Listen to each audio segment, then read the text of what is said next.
الحمد لله رب العالمين الصلاة والسلام على خاتم النبيين وعلى آله وصحبه أجمعين أما بعد فأعوذ بالله من الشيطان الرجيم بسم الله الرحمن الرحيم قال الله تعالى في سورة هود وَلَقَدْ أَرْسَلْنَا نُوحًا إِلَىٰ قَوْمِهِ إِنِّي لَكُمْ نَذِيرٌ مُّبِينٌ۔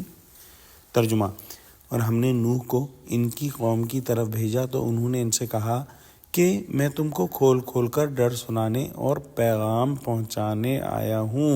اگلی آیت میں ارشاد ہوا اللہ تعبدوا الا اللہ انی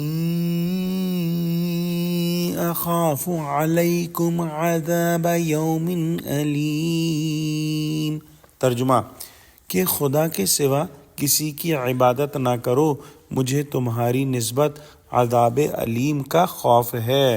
پچھلی آیتوں میں فوری تقابلے کے طور پر ہم نے پڑھا کہ جو کفار تھے ان کا کیا طرز عمل تھا اور جو ایمان والے تھے ان کا کیا طرز عمل تھا۔ یہاں سے حضرت نوح علیہ السلام کا قصہ اسی مضمون کی تائید میں پیش کرتے ہیں، یعنی حضرت نوح علیہ السلام نے اپنی قوم سے کہا کہ میں تم کو نہایت وضاحت کے ساتھ وہ چیزیں بتلاتا ہوں جن کے ارتکاب پر مہلک عذاب نازل ہونے کا اندیشہ ہے، یا جو اس عذاب سے محفوظ رہنے کے ذرائع ہیں۔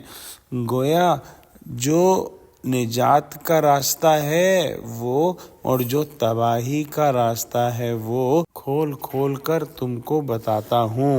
اور پھر فرمایا کہ اللہ کے سوا کسی کی عبادت نہ کرو، یعنی جو بت تم نے بنا لیے ہیں جن کا ذکر ہم سورہ نوح میں پڑھیں گے، ان کے نام ود، سوا، یغوث، یعوق، نصر تھا، ان بتوں کی عبادت نہ کرو، غیر اللہ کی پرستش سے باز آ جاؤ ورنہ سخت عذاب کا ڈر ہے۔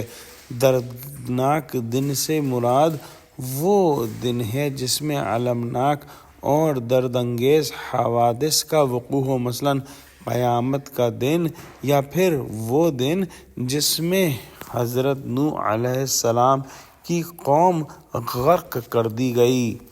دعا کرتے ہیں کہ اللہ سبحانہ وتعالی ہم کو قرآن کا فہم عطا فرما، ہم کو سچوں سے جوڑے اور ہم کو صراط مستقیم پر قائم فرما دے، آمین۔ وآخر دعوانا الحمد للہ رب العالمین، والسلام علیکم ورحمۃ اللہ وبرکاتہ۔